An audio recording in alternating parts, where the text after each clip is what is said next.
जय हिंद जय महाराष्ट्र मित्रांनो, आरोग्य विभाग भरती 2020च्या या नवीन व्हिडिओमध्ये तुम्हा सर्व विद्यार्थी मित्रांचं हार्दिक स्वागत करतो।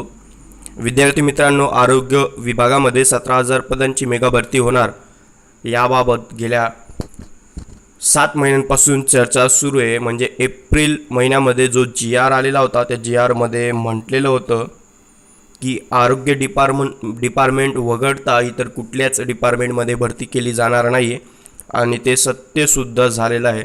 आरोग्य विभागामध्ये आतापर्यंत जवळपास 10 ते 12,000 विद्यार्थ्यांची भरती झालेली आहे।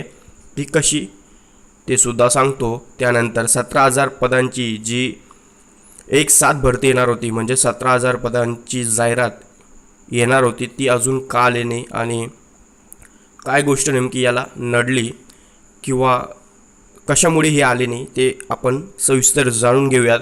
तत्पूर्वी आपण जी पदं येणार आहेत 17,000 पदांची जेव्हा जाहिरात येईल त्यामध्ये जी पदं असतील त्याच्याबद्दल थोडक्यात माहिती घेऊया।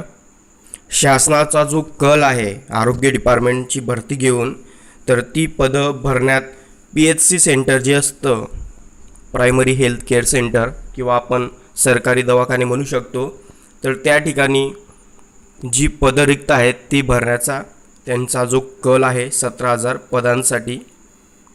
त्यासाठी तुमचं वैद्यकीय शिक्षणसुद्धा लागतं। त्यानंतर 10वी 12वी असतील त्याच्यावर सुद्धा काही पोस्ट आहेत। इतर तुमचे शिक्षण झालं असेल मेडिकल फील्डच्या व्यतिरिक्त तर त्या रिलेटेडसुद्धा पोस्ट आहेत। तर ही पोस्ट बघू शकता आपण, क्लास 1 डॉक्टर, क्लास 2 डॉक्टर, त्यानंतर नर्स, कार्यालयीन कर्मचारी, कारकून, वॉर्ड बॉय, सफाई कामगार, इतर अन्य क्लास 4 लेवलची पदं, क्लर्क वगैरे। तर ह्या सर्व पदांची भरती ही होणार आहे। निवड कशा पद्धतीने होते, तर निवड टक्केवारीनुसार म्हणजे मेरिटनुसार निवड होणार आहे। क्लास 1 क्लास 2 फक्त डॉक्टरची जी पदं आहेत तर त्या ठिकाणी फक्त इंटरव्ह्यू होणार आहे, बाकी काहीच नाही। इंटरव्ह्यू यासाठी की जे ICU सांभाळावं लागतं किंवा जे मॅनेजमेंट करावं लागतं त्याचं नॉलेज आहे, मेडिसिनबद्दल नॉलेज आहे, एक्सपिरियन्स आहे, तर ह्या सर्व गोष्टी माहिती घेण्यासाठी। बाकी इतर जी पदं आहेत त्यांना फक्त मेरिटवरच सिलेक्शन होणार आहे। नोकरी परमनंट होणार की कंत्राटी। विद्यार्थी मित्रांनो, रिअल गोष्ट जर सांगायची झाली तर आतापर्यंत जी भरती झालेली आहे आरोग्य डिपार्टमेंटमध्ये ती झालेली आहे कंत्राटी तत्वावर, आणि यापुढे जी भरती होईल ती सुद्धा कंत्राटी तत्वावर होईल। आणि त्यामध्ये जे परमनंट पद असतं ते म्हणजे आरोग्य सेवकचं पद असतं व इतर काही पदं असतात, त्याच्याबद्दल आपल्या चॅनलवर लवकरच अपडेट दिली जाईल। जो कोणी विद्यार्थी माझीनोकरी.com या ज्या ऑफिशियल वेबसाईट आहे याचा व्हिजिटर असेल त्याला माहिती आहे की आरोग्य विभाग भरती कधीपासून स्टार्ट झालेली आहे, तर एप्रिलपासून स्टार्ट झालेली आहे।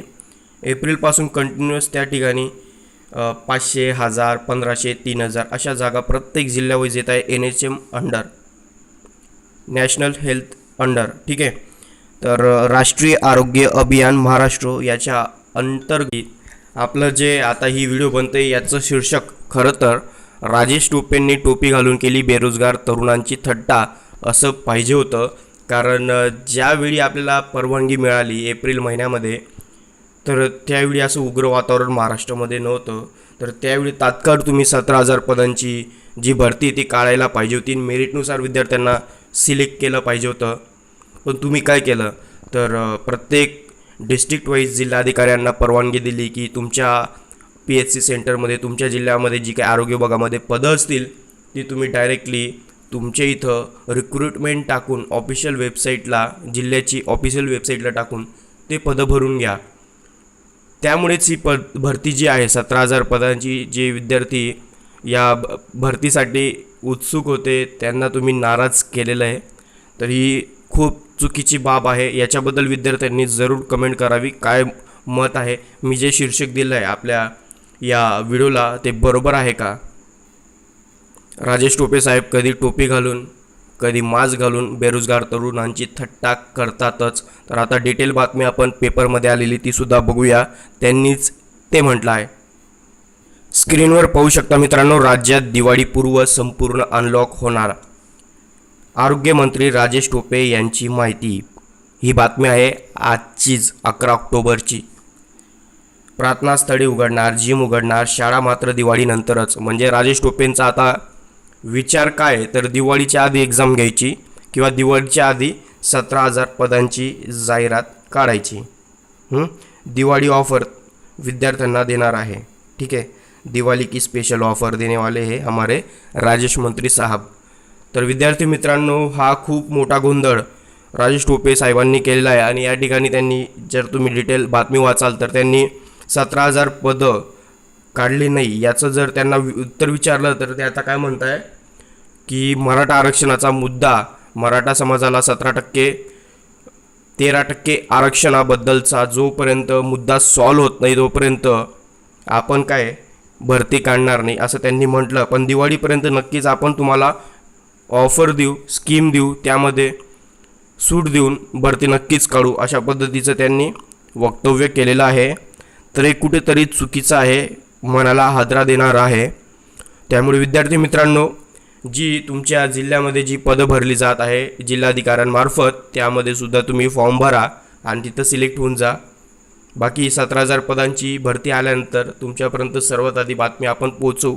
तोपर्यंत तुमची जी भडास असेल, मनामध्ये जो राग असेल, कमेंटमध्ये जरूर टाईप करा. धन्यवाद.